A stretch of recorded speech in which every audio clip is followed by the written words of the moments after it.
going to talk about internal links. These powerful links allow you to connect one page on your website to another. Why are internal links important?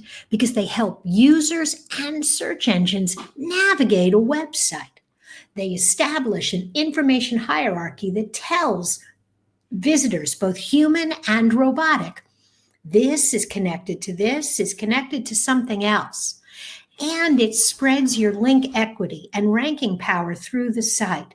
That means if you've got a page that has high authority and you connect it to a new page or a related page, some of that authority flows through that connection. It improves the user experience because it creates clear paths for spiders and people. Now they know where they're supposed to go next. It actually will increase time on site because when a visitor gets to the bottom of a page, they know where they're supposed to go next. And it creates this tight network between your content. Internal links can transfer, as I said, authority from high authority pages to low authority. When you have a well-established page and you link to a new page with a more on this topic link, you're taking some of the power of that page and transferring it to that new page. And this can work in reverse. When you have a new page, you can create reputation by association by linking to what's called a cornerstone page. This is your primary page. It's usually a product or service description page that is the ultimate authority on your site for that topic.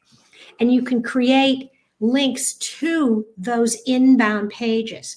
Now, just as we've discussed in anchor text, you want to make sure that you vary the words and the phrases that you're using, but they should all be related to your primary keyword on that page.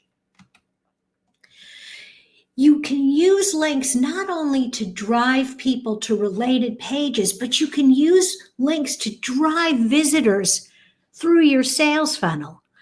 You generate awareness when you drive traffic to your website with SEO. As you guide people through your website to other relevant pages, you're moving from awareness into consideration until you ultimately drive that visitor to an action page where they can submit a contact form, download something of interest, reach out and say, hey, I want to talk to you. Some things to keep in mind if you're going to start developing an internal link strategy.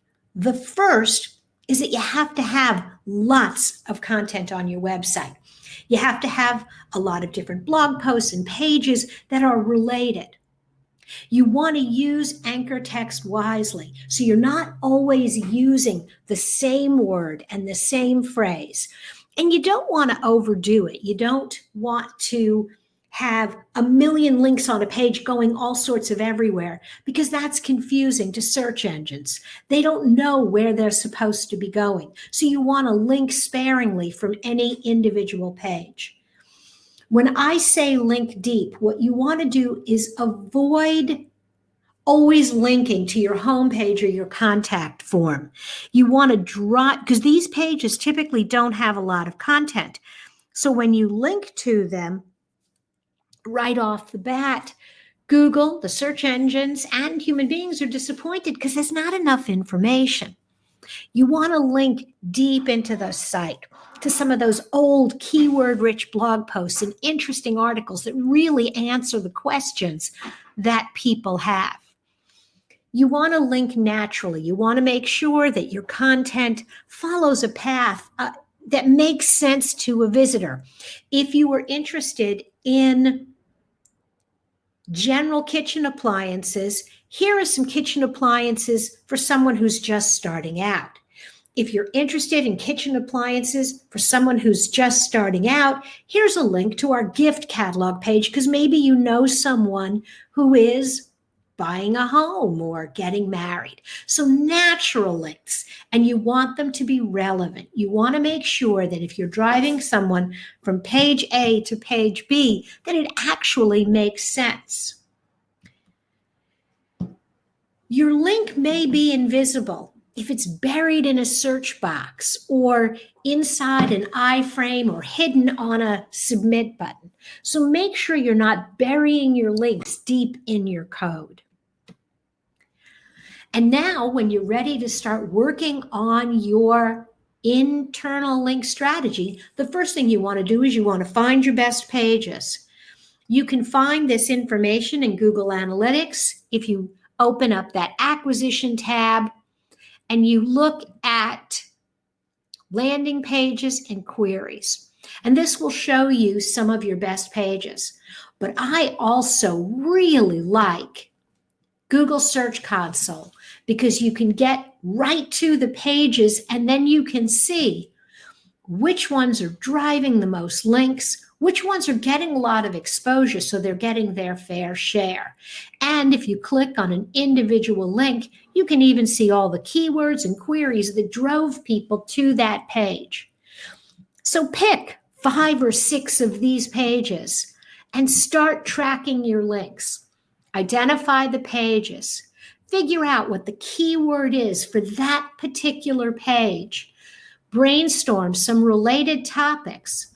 Look for existing pages on the same topic, and then create a link. Add a sentence to an existing page that says, for more information on this, click here, or go back and read the blog post and find a natural place to create that link, and then check it off. Over time, you can add more pages, more topics to your high authority pages, and you can also track it the other way as well.